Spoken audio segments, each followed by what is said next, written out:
Kasus pembunuhan sadis kembali membuat Jakarta gempar. Sekelompok orang melakukan aksi perampokan dengan masuk ke salah satu rumah di bilangan Pulau Mas, Jakarta Timur.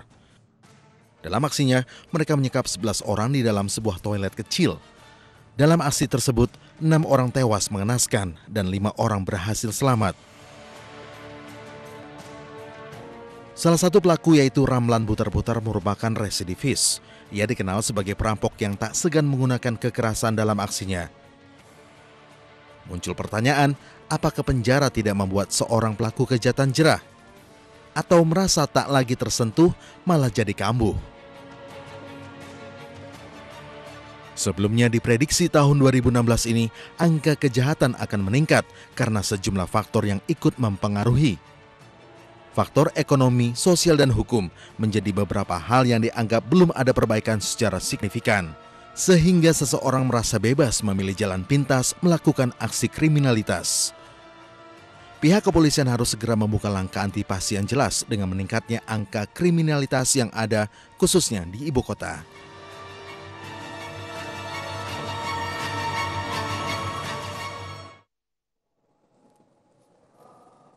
Ya Pak Mirsa, mengapa Kapten Pincang atau Ramlan Butar-Butar yang menjadi pimpinan komplotan perampok yang beraksi di rumah Dodi Triyono di Jalan Pulau Mas Utara nomor 7A pada Senin pekan lalu yang buron atau DPO sejak 2015 tidak terlacak keberadaannya oleh polisi hingga akhirnya peristiwa tragis di Pulau Mas terjadi. Itulah pertanyaan saya kepada kedua orang narasumber yang telah hadir malam hari ini. Di paling kanan adalah Mas Imam Prasojo. Selamat malam Mas Imam, sosiolog. Dan juga Bang Adrianus Meliala, kriminolog yang bisa mengupas masalah ini dari perspektif ilmu yang digeluti selama ini. Selamat malam Bang Adrianus. Bang, saya ke Abang dulu. Kapten Pincang ini, Ramlan Butar-Butar, sudah jadi DPO sejak 2015.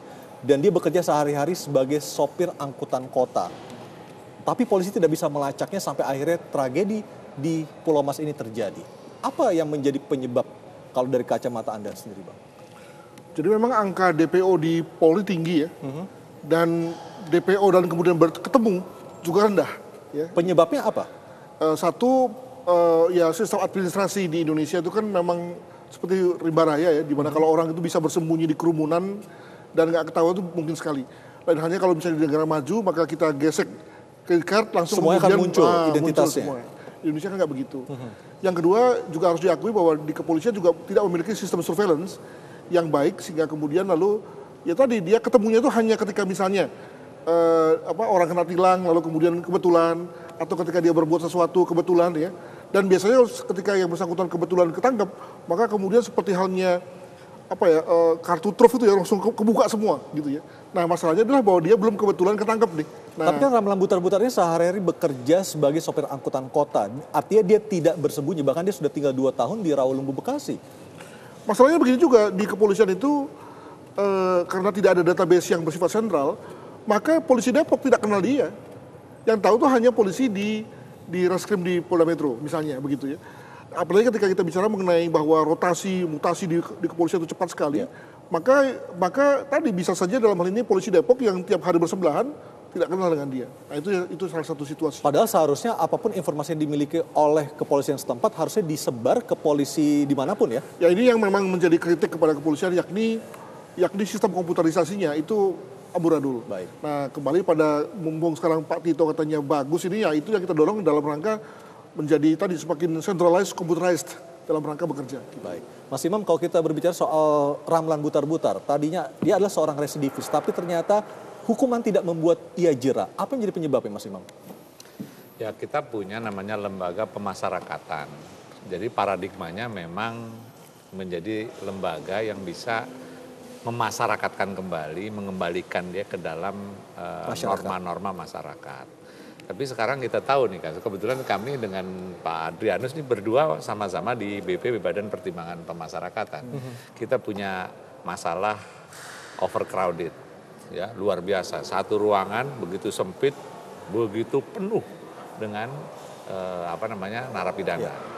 Terus dengan keterbatasan fasilitas, dengan keterbatasan petugas. Nah, petugasnya pun ya Anda kebayang ya, kita sama dua ini kami dosen nih.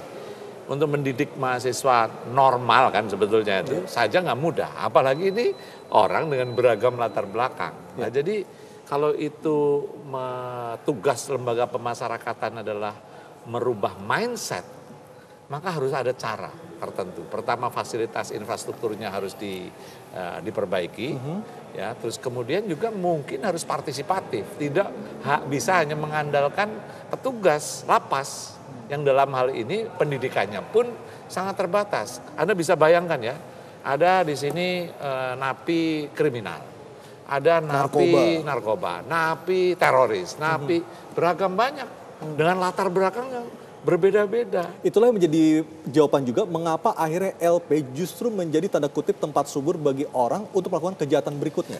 Guru ya, jadi misalnya residivis kelas kakap, napi kelas kakap bercampur dengan kelas teri misalnya. Ya sudah terjadi proses, ada hidden kurikulum di situ yang akhirnya orang jadi belajar. Nah ini menjadi masalah kalau orang tidak pernah, kita tidak pernah memperhatikan lembaga-lembaga ini kan harusnya extraordinary education center, apalagi anak-anak ya. Kan harus ada itu penanganan khusus bagaimana menangani anak.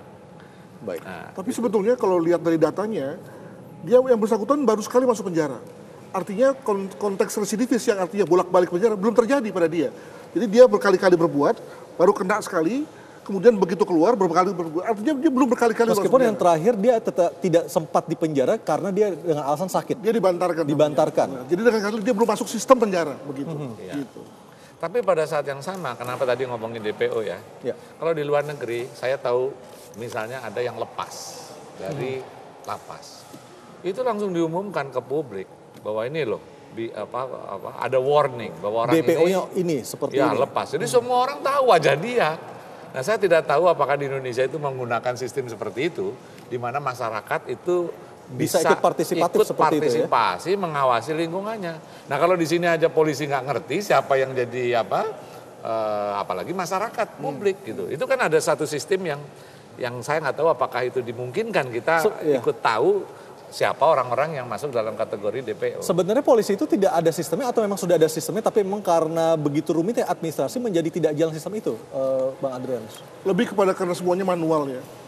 Andaikan saja semuanya berlangsung secara otomatisasi dan terkomputerisasi, maka kita bayangkan bahwa semua polisi itu punya iPad atau semacam iPad ya gitu ya, di mana ada bank data seperti itu ya. Betul, di mana dia tinggal ding ding ding gitu ya, bahwa ada yang namanya tadi Ramlan tadi dan seterusnya, tentu saja akan jauh lebih efisien. Nah ini nggak ada gitu ya. Maka dalam hal ini yang terjadi adalah seingatnya, semampunya. Nah masalahnya kalau yang namanya memori kan itu terlalu terbatas ya begitu. Ramlan, polisi mengatakan komplotan ini melakukan perampokan secara random atau secara acak. Anda melihat ada motif itu? Ya sampai kemudian ada fakta yang mengatakan sebaliknya, ya kita harus percaya pada polisi ya. Namun saya kira begini, bahwa kalau mencari affluent people di Jakarta itu kan mudah gitu kan. Nggak perlu dia dari Depok itu nyari di Pulau Mas. Di Depok saja banyak orang-orang yang kaya, kan begitu.